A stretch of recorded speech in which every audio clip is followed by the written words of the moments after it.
Well, the dust has settled on Jackson Hole and Jerome Powell's final speech, and markets skyrocketed. The big question, though, is how hard is the dump, if there is one, and what does he actually mean when he talks about monetary policy? Now, this is something we've been discussing for a while, so let's get into the details of what to expect now Jackson Hole's done, and are we going to get 25 basis points, 50 basis points, or could we even see bigger than that? Hit that like and subscribe button. As always, remember, we're here every day making sure your portfolio is dialed in this bull market. That being said, let's get into it.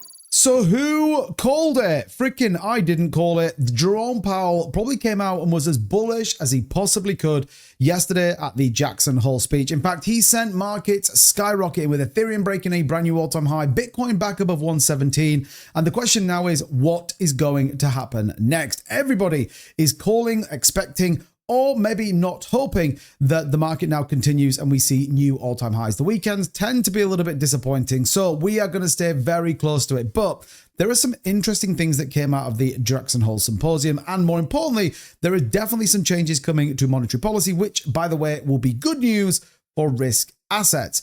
It is worth noting, however, that Jackson Hole, historically, we actually saw a pump on the outcome, and we do then see a little bit of a correction followed by, well, basically a big move. And you can see here going all the way back through the previous Jackson Hole meetings, specifically on the S&P 500. Actually, a little bit different on the Bitcoin price, but this gives you an idea of sort of where markets are and why we should tread a little bit cautiously into the September meeting for the FOMC. Now, obviously, expectations are that we're going to see that cut 84%. Bear in mind, before Jerome Powell started speaking yesterday, it was around 72%. So what did come out? Well, first and foremost, the big news was monetary policy change. Basically, we're cutting rates, baby, and it's going to be in September. Listen to what he had to say.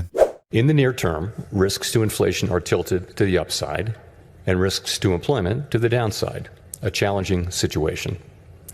When our goals are in tension like this, our framework calls for us to balance both sides of our dual mandate.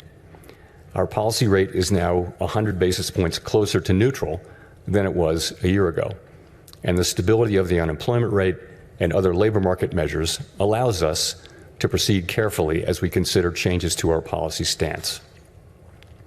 Nonetheless, with policy in restrictive territory, the baseline outlook and the shifting balance of risks may warrant adjusting our policy stance. Now, there was no nod as to what that rate looks like, but expectations would be 25, maybe depending on the data that comes in over the course of the next 6 weeks, we could get 50 basis points. But the fact of the matter is he opened the door for rate cuts in September, which, by the way, on Thursday were closed, and they are now firmly open, citing slowing down the labor market during recent announcements. We've talked about this. You can't have both. So you can't have a slow in the labor market and hike inflation. That simply isn't going to be the case.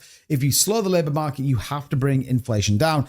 So the possibility of that rate cut is very much aligned. And we know that Christopher Waller as well as Michelle Bowman are both, again, talking about rate cuts as well. So it's kind of pretty much dialed in that we're going to see it. This will be very bullish for risk on assets such as Bitcoin, and Trump gets his way, which he's sort of been after for a while.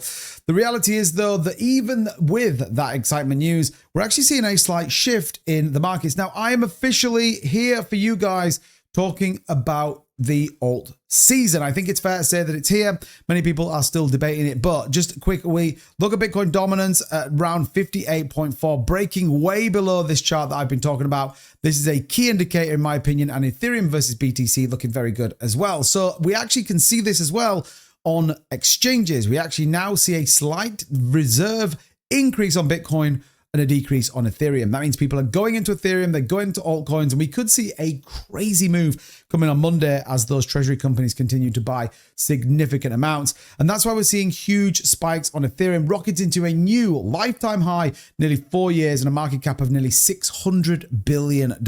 Should tell you exactly what's going on. And like I said, this is why I'm calling the altcoin season in here. So when we talk about Jerome Powell, we couldn't have got a better outcome. Rate cuts in September, Ethereum skyrocketing, skyrocketing and a change in monetary policy all pretty much aligns to a very good September. Now, bear in mind, September generally is a bad month for Bitcoin. So this could be good news for everyone and probably then plays into a slightly later top in the market. Do we even let ourselves go to 2026? I'm not sure I'm that bullish just yet. But when you start talking about how much Bitcoin is available, when you start talking about things like shorts getting completely demolished to nearly $500 million, then it all aligns to a pretty big few weeks. So the question though, are we going to see this correction? Could we see Bitcoin drop? Is Ethereum heading back maybe to 4,600 to retest?